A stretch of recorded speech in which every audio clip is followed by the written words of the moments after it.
So I've helped literally dozens and dozens and dozens of families buy and sell homes all around the DFW Metroplex. And there's one thing in particular about the process that a lot of the times can be pretty scary for people. And what that is the inspection.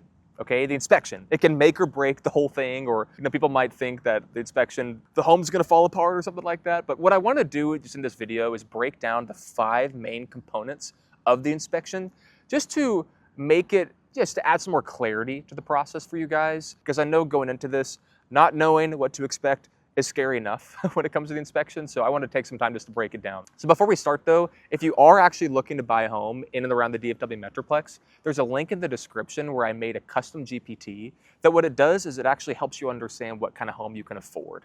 Just click the link in the description and I'll give it to you totally for free. So before we start, we need to talk about what an inspection actually is. Okay, so what is an inspection? So in the state of Texas, whenever you go under contract on a house, you enter into something called the option period. Okay, the option period is typically like 4 to 7 days or so. And what that is that inside of that window, that's where you get your inspections, it's where you negotiate with the seller. All of the really high stress, high negotiation just really happens within that week-long window. After that, you're kind of chilling until closing. So the inspection happens within the confines of that option period. And what it is that there's a guy that actually goes to the home and he spends about 4 hours inside the house and he literally looks at every single nook and cranny imaginable when it comes to the house. So oftentimes the inspection report is like 100 pages long. I've seen it be over 100 pages long. So it's wild, all to say. And what they do in the inspection is they look at 5 main components, okay? And those are gonna be the roof, the HVAC, the foundation, the electrical, and the plumbing. Those are the 5 main components of the inspection. Now, obviously you're gonna see all the other cosmetic things like paint chippings, if the floor looks like it has some rot in it, or if there's some rot in the trim outside. But regardless, the main things that are gonna be worth just considering, and the 5 main components of it are the roof, the HVAC, the foundation, the electrical, and the plumbing. Okay, so that's what we're gonna hone our attention on.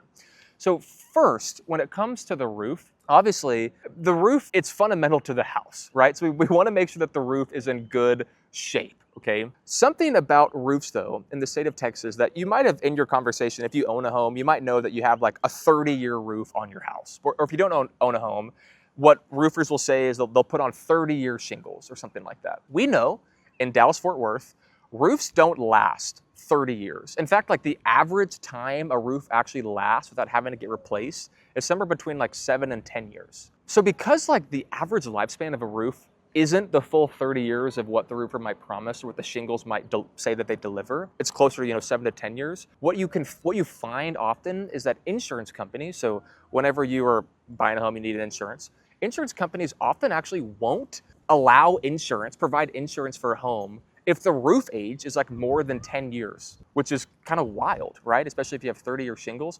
And the reason for that is because they know statistically that if a roof is over 10 years old, at some point in the near future, there's gonna be a hailstorm and that roof is gonna be needing replacement. So in the inspection, if the roof says it's 12 years old and it's shot, it actually might not be as big of a deal as you might think, just because when it comes to negotiating credits in this process, if something has to be done for a home to be sold, whether it's you, the buyer that's buying it, or somebody else, it's a lot easier to get that negotiated when it comes to talking to the seller. So like if a roof is 12 to 15 years old and an insurance company won't literally give you insurance on that house, that means they're not gonna give insurance on any buyer when it comes to it, not just you. So that means that the seller, if they wanna sell their home, they have to replace the roof, whether it's for you or for anybody else. So all to say, like a 12-year roof, that if the inspection report comes back and he says the roof is shot, it actually might work in your favor because you might actually end up getting a new roof. In fact, this happened to a client of mine recently where the roof, the inspector went out there and the roofer was basically like, the inspector was like, this home is kind of done. Like the roof like needs to be replaced. And initially my clients were, a little skeptical if they wanted to move forward when it came to the house. But before we had them back out, I said, let's just see if their insurance company will replace the roof. Because if so, then you get to buy this home with a brand new roof on it, right? So that actually is what happened. My clients were able to buy the house and the seller was able to put a brand new roof on it because the insurance company looked at our inspection report And they said, yeah, we'll put a new roof on it. So all to say, don't freak out if the inspection comes back and the roof isn't done, because it might actually work in your favor. The next thing just to talk about is the HVAC system on the inspection report. So the HVAC system, that's mainly composed of like the outdoor unit, the big thing with the fan, the indoor unit, which is like in the attic oftentimes, the furnace, and then the ducts. So unlike the roof, the HVAC system, like let's say if it was like old in the sense of HVAC systems last, 20-ish years if they're well maintained. So if an HVAC system was 25 years old, but at the time of the inspection, the inspector said it's actually functioning as intended, it's not as much of a thing with like what you could do with the roof, where you could say, hey, it's 12 years old, therefore the insurance company isn't going to even approve the roof. It doesn't really work like that when it comes to HVAC systems. So just because it's old doesn't mean that you necessarily have leverage to actually have the seller do something for you. And what the inspector is mainly going to be looking at is something called a temperature differential. That's not the word. Temperature differential. Basically a difference in temperature. I can't speak right now. What that means is that they're going to cool the home like as cool as it'll get, and they're going to heat the home as hot as it will get. And they'll see if those temperatures, if it's getting as hot as it needs to get, or if it's getting as cool as it needs to get. And if the delta isn't very wide, they would say that the HVAC system actually isn't functioning as intended, and therefore it might be in need of a replacement. But if it is, then we don't really have a lot of leverage to ask the seller to do much. But anyway, so it's just something to keep in mind. And it's really important that the HVAC unit is well maintained and that it, is not super old, but ultimately that the temperature differential is okay, because you don't want to have to buy a new HVAC system. It can be tens of thousands of dollars ultimately. Okay, the foundation. So obviously the foundation is critical because it's the foundation of the house. If it's broken, the home could fall apart, which we do not want that to happen. So something about the foundation that basically the main thing that the inspector is going to look at in the report is going to be like the actual slope of the house. And so something that I found out is that there's actually like an allowed limit of slope when it comes to a home, aka like not every home is perfectly flat, or like the expectation at least of what you're looking for isn't for every home to be perfectly level. There is an allowed limit of slope. And so if a slope, like let's say that the inspector comes in and the slope is like way out of whack, okay? If it's way out of whack, the fix to that oftentimes is to put like piers underneath the home to kind of prop it up and things. And if you do that, it's really expensive. And that's another one of the things that for a seller is more easy to ask them to do, just because like it's a safety concern, not as much of like a cosmetic thing. But all to say, if your inspector comes back and said, hey, there's some slope in the flooring, it doesn't mean an automatic no. What I would recommend from there typically is just to actually get an additional foundation inspection guy to come out there, or preferably a structural engineer. And what they'll do is they'll do like an actual whole map of the home with perfect measurements. And then from there, we can identify what issue needs to be resolved. Okay, so the next thing is the electrical. So super important. Obviously, we don't want your house to catch on fire. So it's really important to make sure that we're looking and reviewing the electrical piece of the inspection, which is careful scrutiny. So one thing to note before kind of going into this part of the report is that the current, as I make this video, the code that the inspectors are currently using to identify what's wrong or deficient with the electrical component of the inspection was last updated in 2023, which means that if the home that you're looking at was built prior to 2023, it's essentially going to fail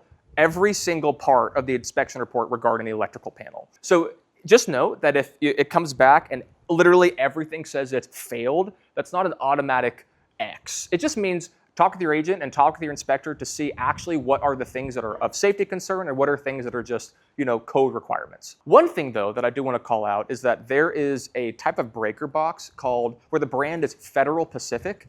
And if you do see a Federal Pacific breaker box, it actually is really worth it to ask the seller to replace those electrical box. It was a few decades ago, but essentially there was a big safety hazard with those panels where essentially they can cause the house to catch on fire, long story short. So we do not want a Federal Pacific panel in the house. So all to say, if you see a Federal Pacific panel, there's more leverage for you to ask the seller to actually replace the entire panel itself. So all to say, if you see that and that scares you in the inspection, it actually could be working in your favor because you could get a whole new panel at the end of the day.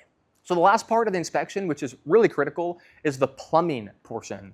So if an inspector goes in the home and he identifies, there might be some instances of potential leaks, what we would recommend typically is for an additional plumber to actually come in and do a couple of tests. One of the tests is going to be a hydrostatic test. And what all that means is that they basically fill the pipe up with a bunch of water and they hold it for a while to see if any of the water goes down. If the water starts to go down, that shows that there's a leak in the pipe somewhere, and they're able to identify exactly where the leak is and what needs to be done to replace that section of the piping. Also, they could do a camera scope where they actually just put their camera in the pipe and they literally like go through it like a video game. And from there, you can see if there's any corrosion or any additional leaks as well. So those are two tests that you could do that could be really helpful that a plumber can do. One additional thing to call out when it comes to plumbing is PVC pipes underneath the house versus cast iron pipes. There was a time, it was sometime in the 80s, where all the homes, they stopped having cast iron underneath the house. And cast iron pipes, they have like a shelf life of 50 to 70-ish years. And right now, if you're buying a home and there's cast iron pipes in it, it might be in the tenure of while you're living in that house that the pipes underneath might go bust, okay? Which obviously we don't want to do that. If that happens, it's tens and tens of thousands of dollars to replace. So that's just, yeah, really important to know about those things regarding plumbing. Thanks for watching. So like I said before, if you're in the Dallas-Fort Worth area and you're looking to buy or sell in the next 6 to 12 months, I made a custom GPT that you can click in the description of this video. And what it'll do is it'll help you understand what kind of home price you actually can afford with a set series of questions. Just click the link in the description.